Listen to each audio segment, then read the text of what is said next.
Let me know when you can see my screen. I can.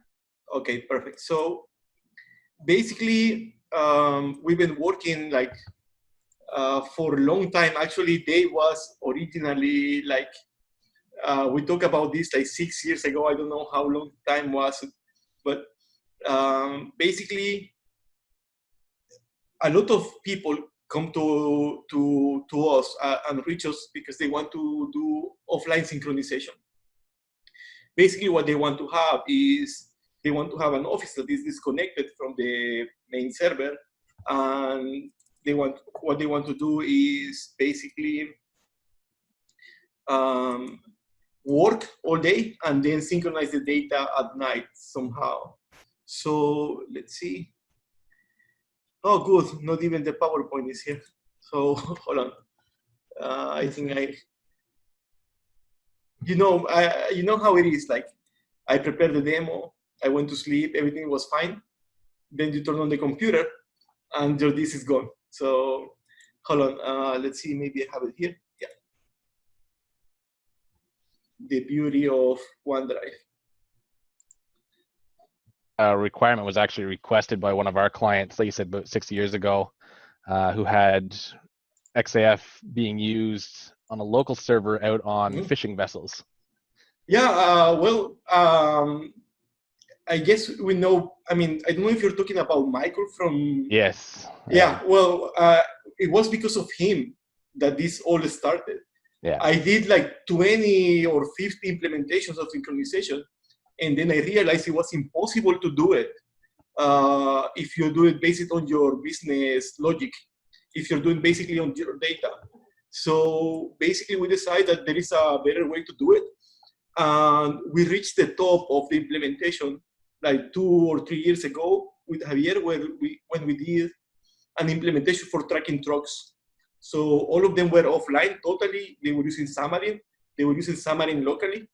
And then they do the synchronization whenever they have connection. So basically, these are the scenarios that we're covering. Hold on, let me hide this. Yeah.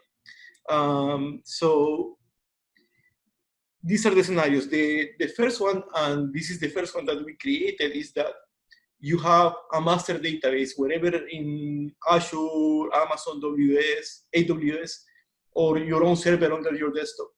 So basically, you have your server there where the data is living, and then you have clients. In this case, the clients are mobile, as basically Xamarin Forms. So what they do have is that each database is tracking the operations that is happening.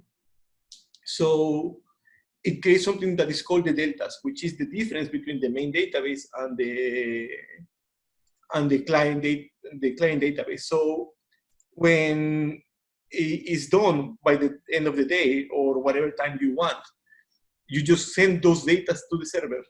And when you get those deltas in the server, you process them, and all the changes will happen like as they happen in the server. So actually, the code is really simple. The implementation is like 5 lines.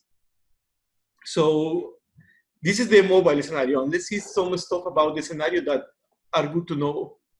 Like in synchronization, the only time where the source of truth is complete, where all the data is complete, is where all the clients have processed all the deltas. So everyone will be a copy of the master. At that moment, everyone have the same type of data. Then no one should write directly to the master. I mean, you learn that in production when you know that, okay, the master is just another client. So we have not only spent time on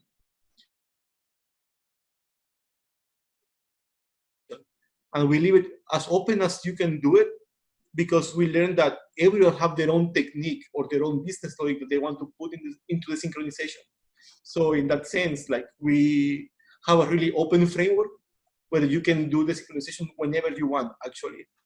So let's go to the next case, and then we will see a little bit of code. I will not run it because I don't have all the references in this computer, and I wasn't able to compile it on time. Yeah, but we're gonna hold you to the video later on. Yeah. So basically, this is the other scenario that is In this case, you don't want to synchronize mobile applications, you want to synchronize the complete office. So here you have Office A and Office B, and you have all the clients in the office. So all of these are writing data to the server that they have locally in the office by XPO or API, for example, or WCF. So whenever those clients are writing to the database, we are creating the deltas also. So then you send the deltas to the server, and that's it. Then you do all the synchronization flow. And let me show you the implementation, which is really simple. That is what I'm most proud of, is that implementing synchronization, well, you know more than anyone, Javier, it's like thousands of lines if you want to do it by your business logic. But if you want to do it by deltas, it's like quite simple. So let me go off here. And usually when we test this framework with our customers, what we do is we give them a copy of the demo solution, I mean of the main source code. And here we have the test, because if there is something that Apostol is, Dennis, and everyone is pushing, it's like you have to test your code. You need to be able to replicate your code and make sure that what you're giving to the client is stable. And when you create a new version, that it will actually run, and you can prove it because you have the test, right? So in here we have the data store test. So basically what we do is we create a special connection string that will allow XPO to track the difference between databases. So in this class, this is what we give to all the customers. It's like, okay, if you want to test how the provider is working, well, you just run the unit test and you will see all the methods that are necessary or important for the framework to work. Then we have something that is called the integration test.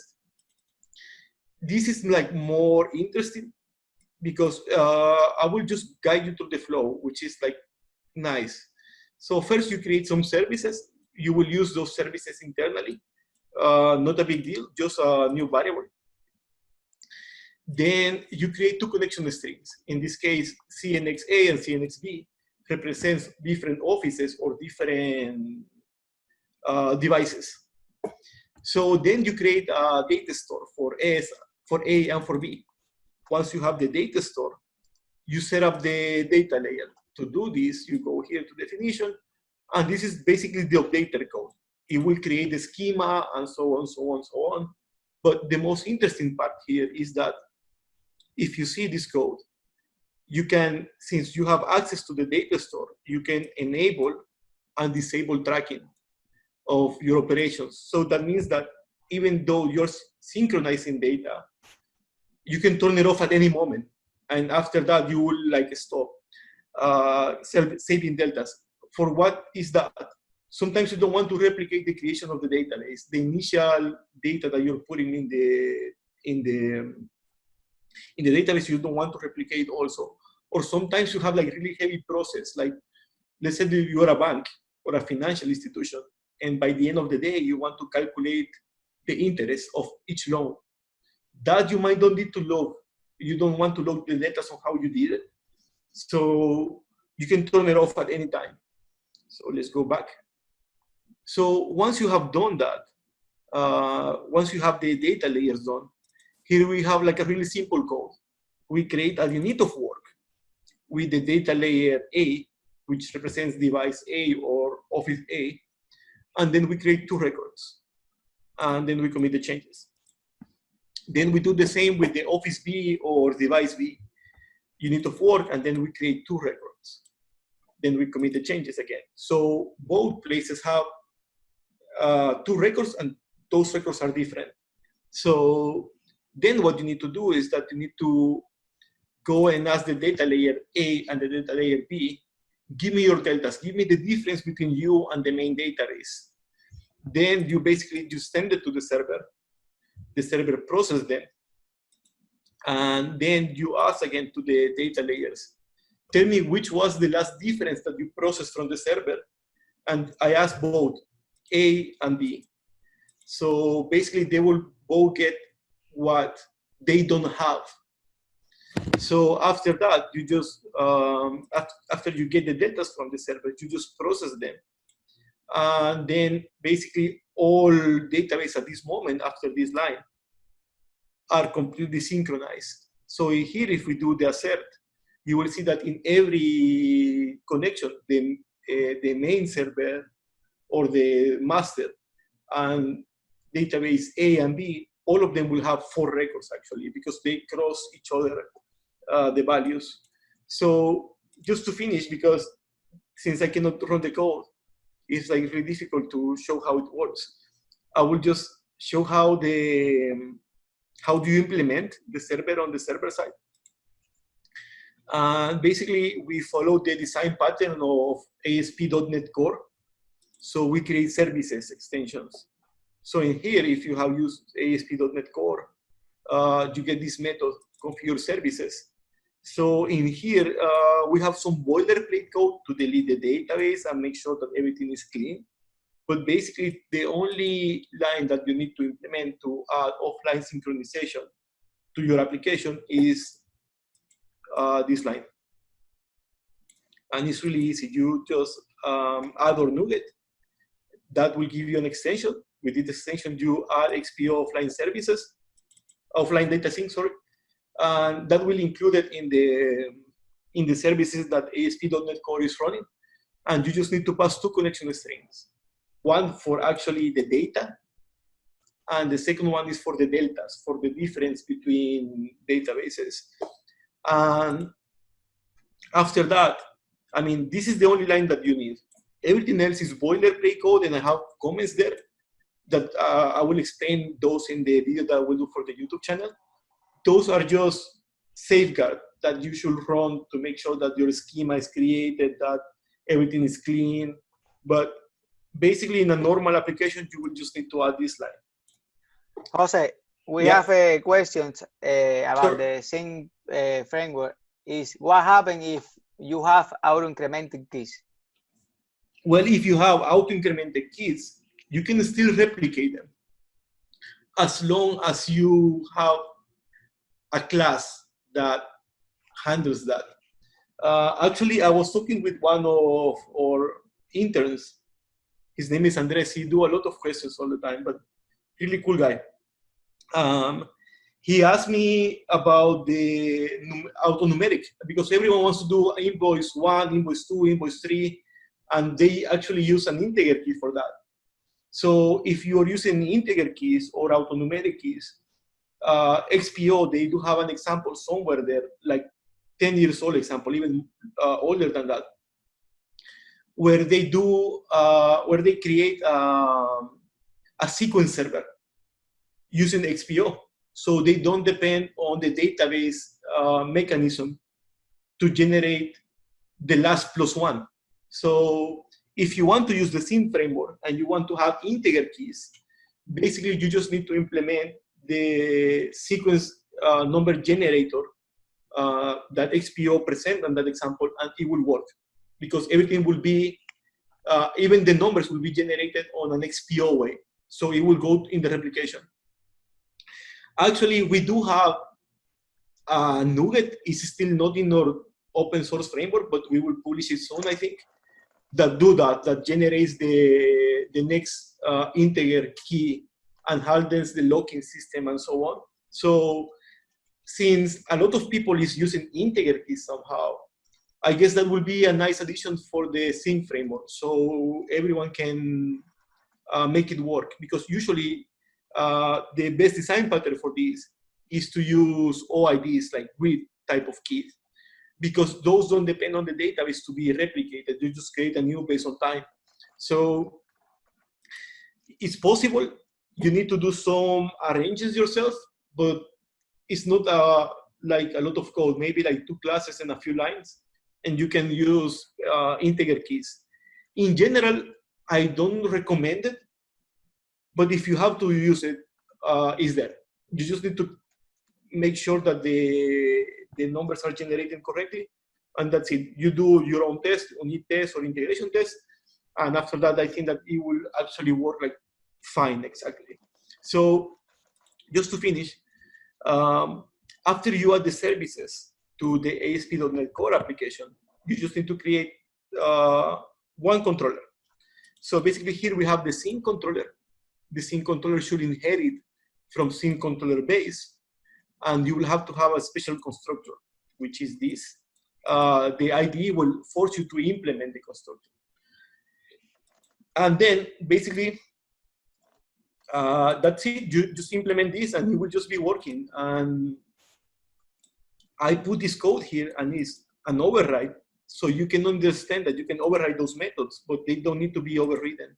So basically, to implement the controller to make the synchronization, you just need to make something like this. It's basically like, I would say like 2 lines, this and this, and that's it. Synchronization will be working. So it's kind of magical. If you've been doing synchronizations based on your business logic, I guess you should have a lot of code to handle that, to handle the structure, to handle the time, to handle a lot of stuff. So it's not sustainable and it's not easy to replicate. Whenever you create a new project, you need to create your own synchronization code based on your logic again. In this case, it's generic. This will work for basically every SAF application or XPO application that you have done. And also we include another example. In the example is basically the implementation of this controller. So it's an implementation made by hand. So you don't inherit from a special controller. You just write the code that is needed. So in here, you can see the implementation again is less than 100 lines, counting the empty lines in the middle. So it's like maybe like 25 lines. So still like really, really easy. And just before I finish, because this is basically what I wanted to show, in the last meetup, I show XPO Web API.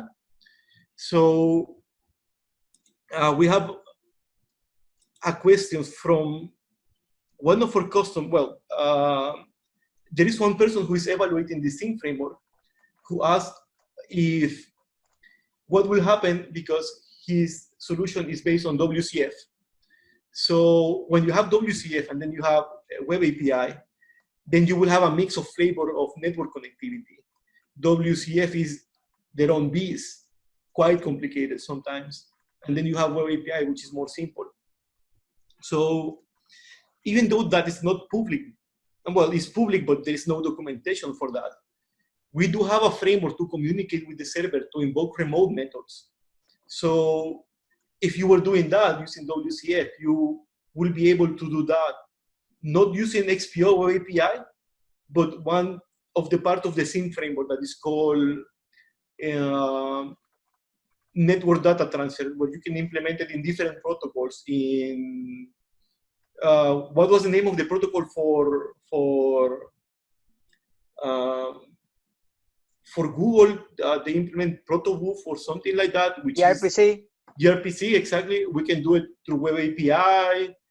So there are like several network protocols that we can handle actually. So we're like a mini WCF replacement. I mean, you can communicate the stuff using Web API, but then you can use all those other protocols, at least 3 or 4 protocols. That is nice because it's a modern way that you can include .NET Core in your application. You can use Linux, Mac OS, whatever you want. And you can decide which protocol you want to communicate your XPO application with your database server. You can use gRCP, WebSockets, Web API, so you name it. We have included a lot of flavors there. So in general, like I will make an example maybe later next week about something like that, because we have it internally in our code. We use it a lot, and we spend a lot of time developing that because we know that client-server communication needs to be secure and relatable. So I guess I will put it on the note for the next. I have a few videos, or I had a few videos in my computer that I didn't publish, but who knows if my disk is going to recover. So Also, we have another question on the chat about the possibility to limit the data that you send to the client. They say that the client might not need all the data that is on the master database. It's possible also. We don't At the moment, we don't have access to the deltas. I mean, there is no API, there is no method that do that. But for the customers who already have this framework working, when they get it with the complete source code. So doing a modification like that is not like super difficult. We can point it, the customer, okay, you should go and take this variable, and in this variable will be the changes that you did. So you can analyze them and clean them as you want or edit them. It's not part of the framework because we don't believe that that is a core part of the framework. But since they have the source code, they can do it quite easily. I would say like in less than 100 lines. And we also have support for the encryption. So also there's another beauty of this is that when you save the delta, you can encrypt it, scramble it in any way that you want. So you will add even a stronger layer of security in the transmission of the code, the data and the deltas, and also in the storage of the data. So even for mobiles, we have a special SQLite. For example, if someone is using XPO on Xamarin Forms, or just in Xamarin in general, we do have a special XPO provider that will cipher the database in the mobile, so it will not be readable for persons who connect if they don't have the encryption key. So we can make it really secure, even in like iPhones, Android devices.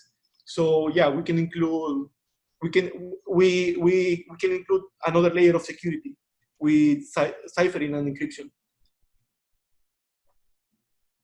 Okay, perfect. So Jose, we are going to hold you to that video later on this week, so definitely you have to put something there.